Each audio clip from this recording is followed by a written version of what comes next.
saya sudah mengumpulkan beberapa pertanyaan ini di chat dan Ya, mangga, silakan. Mungkin saya bacakan dulu. Ini ada Devi Taufik dari Politeknik Negeri Cilacap. Iya. Ada beberapa pertanyaan yang ingin saya ajukan. Saya ingin bertanya terkait fabrikasi grafen. Metode apa yang direkomendasikan untuk menghasilkan lapisan grafen 2D dengan permukaan yang seragam atau homogen dengan jumlah yang banyak? Dan untuk grafen yang telah dikomersialisasi itu dalam bentuk apa? Dan ini ada pertanyaan yang ketiga adalah metode apa yang biasa digunakan untuk menumbuhkan grafen di atas permukaan substrat untuk mendapatkan hasil yang baik? Lumayan banyak ya. Baik, saya coba jawab sepengalaman saya dan sependek pengetahuan saya barangkali ya. Dijawab dulu Mas Wahyu. Iya Pak, silakan Pak. Ya, baik. Ya, terima kasih Devi Taufik, Mbak Devi mungkin ya, ini dari Politeknik Negeri Cilacap atas pertanyaannya. Pertanyaannya bagus sekali, menginspirasi. Nah, mungkin kalau sudah kita webinar ini nih ya, jadi kita tahu kalau misalnya Mbak Devi bertanya grafin, gitu ya, bertanya grafin ke saya, maka yang di pikiran saya bertanya tentang grafin yang betul-betul pure grafin. Ya, hanya single layer, kemudian two dimensional material yang hanya ada karbonnya, tanpa ada grafin. Jadi bukan bertanya grafin oxide nih, bukan bertanya reduced grafin oxide, bertanya pure grafit, gitu ya. Saya verified dulu pertanyaannya seperti itu, saya pikir ya. Nah, terkait dengan pengembangan fabrikasi grafin, gitu ya. Nah ini lapisan grafen yang permukaannya banyak, yang pengennya permukaannya homogen, terus jumlahnya banyak, gitu. Artinya yield production-nya tinggi, gitu ya. Jadi sudah pengen bagus, kemudian pengen banyak gitu ya. Nah ini yang kita pengen sebetulnya. Idealis seperti itu ya Mbak Devi ya. Tetapi sependek pengetahuan yang saya tahu, pengembangan grafin ini, ya tadi ya di slide kalau tidak salah saya pernah menampilkan ada metode dengan menggunakan CVD ya, atau dengan menggunakan mechanical exfoliation ya. Nah ini berdasarkan paper review, dua metode itu merupakan metode yang paling bagus ya. Kalau saya ya terus terang saya belum menggunakan itu gitu, jadi hanya berbasis literatur untuk yang CVD dan yang berbasis CVD dan mechanical exfoliation ya, walaupun mungkin kalau di YouTube ada ya kalau tidak salah, orang meletekin HOPG gitu ya, jadi silakan dilihat dan itu memang yang paling bagus ya. Kalau kita lihat tadi maaf tadi layarnya terlalu cepat. Nah, kalau kita lihat di sini CVD dan kalau pengen kualitas ya, artinya yang homogen, seragam gitu ya. Nah, berarti ya kita harus pilih mechanical exfoliation dengan CVD. Gitu ya. Nah, ini ada prosesnya ya. Jadi silakan dibaca untuk rekomendasinya, silakan dibaca tentang pemrosesan grafin dengan CVD. Sudah banyak. Ya, basisnya apakah itu dari gas ya yang kemudian ditempelkan pada substrat tertentu gitu ya. Nah, ini yang paling bagus. Tapi terkendalanya tentu adalah yield-nya, gitu ya. Terkendala masalah yield-nya. Karena yield-nya tentu dia akan membutuhkan substrat ya. Substrat dan substratnya kan di mesin CVD barangkali tidak akan terlalu besar. Beda dengan grafin oxide yang kita bisa reaksikan ya di labu layer 3 gitu ya. Sebanyak yang kita mau sesuai dengan proporsi chemical compound ya gitu. Tapi memang metode itu masih menimbulkan defect. Tapi kalau pengen grafin ya yang betul-betul grafin ya, mechanical exfoliation ya, kemudian CVD. Saya pikir itu ya, mudah-mudahan menjawab. Kemudian untuk grafin yang dikomersialisasi dalam bentuk apa? Kalau kita lihat di Sigma ya, jadi kalau saya jawabnya baik, mungkin bisa dicek di Sigma ya, Sigma Aldrich. Sigma Aldrich itu ada yang powder, gitu ya, ada yang powder, kemudian yang powder ya, jadi powder berapa lembarnya gitu ya, sudah ada spesifikasinya di situ. Tapi seingat saya lumayan mahal ini ya. Grafin oxide-nya kalau tidak salah sekitar 1 juta ya, 1 juta berapa ini ya, tapi mohon dicek di Sigma Aldrich ya. Nah, tapi kurang lebih 1 juta. Nah, ini kan baru grafin oxide-nya tuh. Kalau grafin lebih mahal lagi ya, karena dia lebih tidak ada functional group gitu, atau tidak ada defect ya, tanda kutip. Nah, jadi artinya apa? Jadi kalau kita bisa menemukan grafin oxide ini, wah bisa jadi potensi bisnis barangkali ya, kalau misalnya senang berbisnis. Tapi, nah itu kurang lebih. Jadi bisa dicek di Sigma, di komersialisasi. Terus terang saya belum mengkomersialisasi ya. Jadi bikin, tapi memang ada beberapa yang kadang kita lihat ya dari Sigma ini berapa nih buat komparasi gitu ya. Mereka bikin dalam bentuk dispersan kah gitu ya, berapa miligram per mili. Jadi Mbak Devi bisa cek di Sigma. Kemudian metode untuk menumbuhkan substrat untuk memastikan yang baik ya tadi proses CVD-nya ya harus dipelajari terlebih dahulu, substratnya apa gitu ya. Kemudian terkait dengan karena menumbuhkan berarti kan metode bottom up ya, menumbuhkan metode bottom up. Jadi kalau saya memang tidak di metode bottom up ya, di metode top down karena basisnya dari grafit dikecilkan gitu ya. Tapi saran saya untuk pertanyaan ini ya kita harus belajar mengenai prosesnya terlebih dahulu ya, compoundnya apa, tentu yang jenis karbonnya apa, sumber karbonnya ya, apakah dari gas gitu ya, kemudian dari metodenya seperti apa, temperatur juga barangkali berpengaruh. Nah ini yang kemudian akan berpengaruh terhadap pemrosesan. Ya. Jadi sekali lagi sifat, struktur, pemrosesan itu semuanya saling berkaitan. Ya. Jadi jawabannya itu Mas Wahid. Mudah-mudahan menjawab ya Mbak Devi.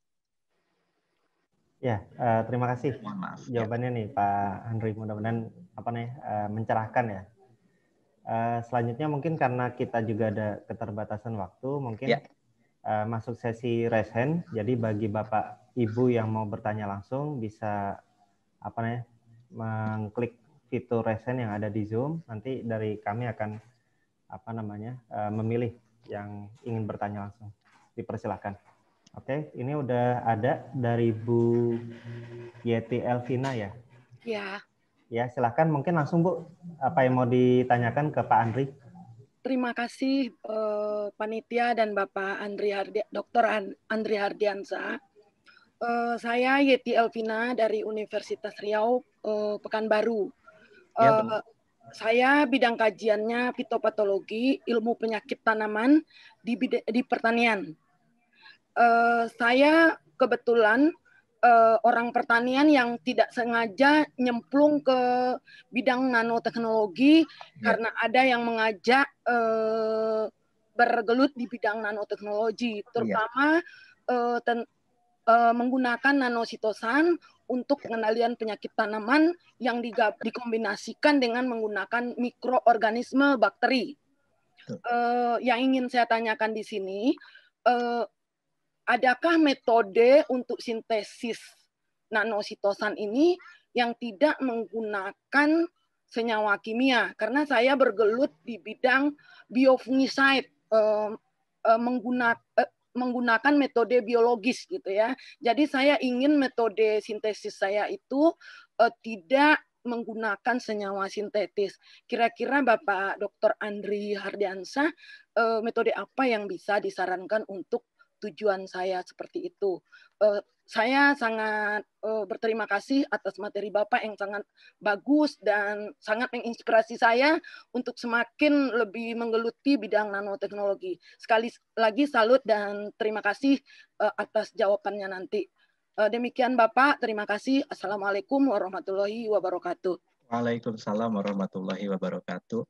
Baik, ya, ini agak susah mungkin bagi saya. Terima kasih pertanyaan sebelumnya Bu Yeti dari Universitas Riau. Iya, untuk citosannya berarti ya Bu ya, memang ini. Iya, sitosan asal rajungan, kemudian saya kerjakan, saya pernah mencoba gitu ya Pak, karena orang baru gitu Pak, dapat nanopartikel sitosannya, tapi saya masih gimana ya, masih karakterisasi, kemudian udah dapat ukuran size-nya nanopartikel, kemudian saya uji ke mikroba, saya udah selesai, tapi belum dipublish gitu ya. Cuman saya ingin penguatan dari Bapak gitu, mengenai metode yang tidak menggunakan senyawa kimia sintetis gitu Pak. Maksud senyawa kimia sintesis itu apa ya Bu ya? Misalnya kan memakai asam asetat gitu ya Pak, itu kan senyawa sintetis yang dipakai gitu Pak. Untuk melarutkan sitosannya ya Bu ya? Untuk melarutkan sitosannya ya Bu ya? Iya, supaya dapat nanositosannya gitu Pak. Iya baik, terima kasih. Kalau selama ini saya memakai asam asetat gitu Pak. Iya, pengen mencari asam yang lain ya Bu ya? Gitu ya? Iya. Kalau ada, Pak. Kalau ada ya. Oke, baik, terima kasih ya. Iya, mungkin agak sedikit bergeser dari topik, tapi mudah-mudahan saya pengen menjawab juga karena beberapa ada terkait dengan chitosan juga. Saya pernah bekerja ya Bu. Jadi chitosan juga termasuk salah satu wonderful material yang berasal dari seafood biasanya ya, seafood yang paling terkenal. Walaupun beberapa jamur, fungi gitu bisa kita ekstrak menghasilkan chitosan. Chitosan ini turunan dari kitin gitu ya. Jadi kitin kemudian berubah diasetilasi menjadi chitosan gitu ya. Nah, diasetilasi menjadi chitosan, kemudian dalam pemrosesannya memang dia menggunakan asam lemah ya Bu ya, menggunakan asam lemah yaitu yang biasanya kita gunakan adalah asam asetat. Nah, kenapa menggunakan asam lemah juga terkait dengan reaksi protonasi dan deprotonasi ya Bu ya pada chitosan. Jadi supaya dia bisa larut itu pKa-nya kalau tidak salah 6,2 sampai 6,4. Artinya harus di asam lemah gitu ya. Nah, pertanyaannya memang betul apakah ada asam yang lain? Seingat saya itu ada asam format kalau tidak salah ya Bu ya, asam format HCOOH.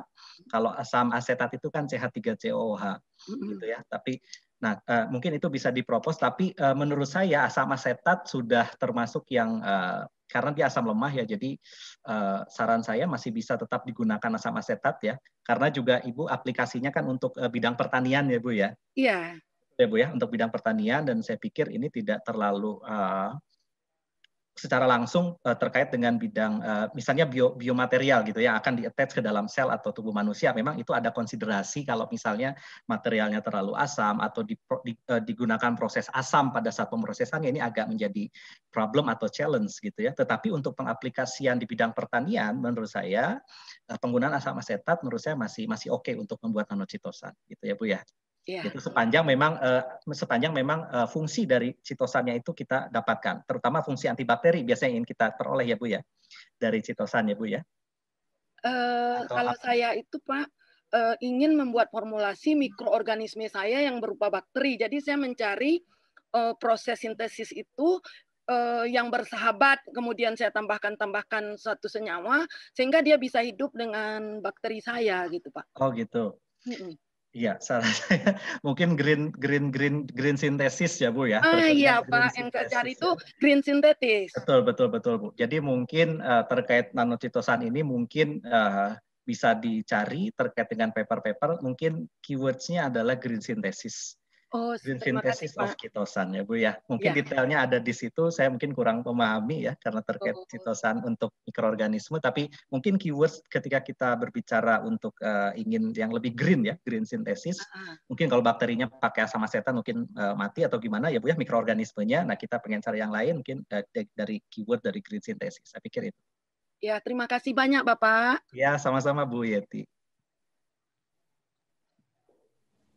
Ya, sesi yang menarik ya. Jadi terima kasih juga Bu Yeti dan Pak Andri atas jawabannya. Ya, berhubung keterbatasan waktu juga di kita ya untuk dalam sesi webinar kali ini, mungkin dari Pak Andri bisa menyampaikan closing statement ya dari webinar hari ini.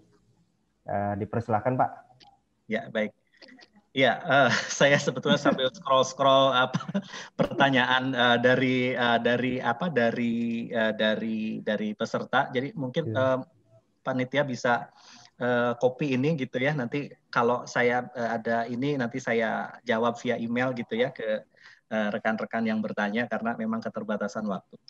Baik, sebelumnya terima kasih atas pertanyaannya ya. Tadi saya minta panitia untuk merecord pertanyaannya. Mungkin kalau ada yang mau didiskusikan barangkali ya, atau ada yang mau ditanyakan, ini bisa lebih bisa nanti by email atau apa gitu ya.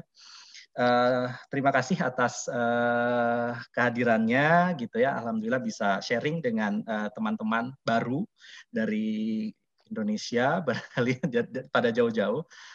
Terima kasih sudah mendengarkan sharing. Barangkali nanti di kemudian hari barangkali ada yang ingin kolaborasi riset, barangkali ya ada yang ingin berdiskusi. Saya sangat welcome sekali gitu ya, terutama terkait dengan pengembangan nanoteknologi, nanomaterial, grafin oxide, reduced grafin oxide gitu ya.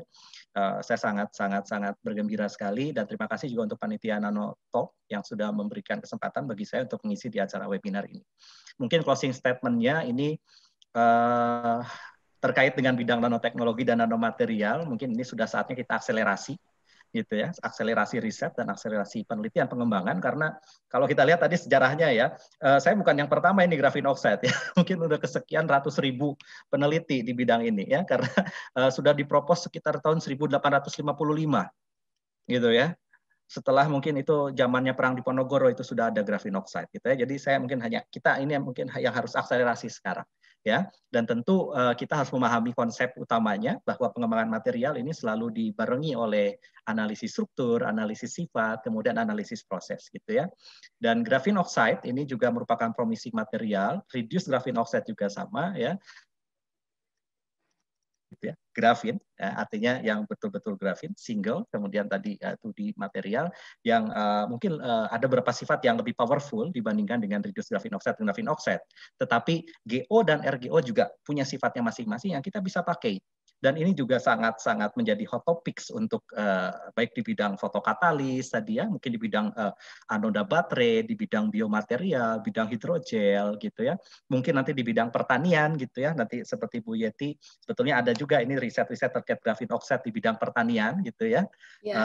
Untuk slow release Bu, jadi untuk slow release ada mungkin Ibu bisa cek di beberapa jurnal graphene oxide as a plant enhancer gitu ya, untuk penumbuh tanaman apa segala macam.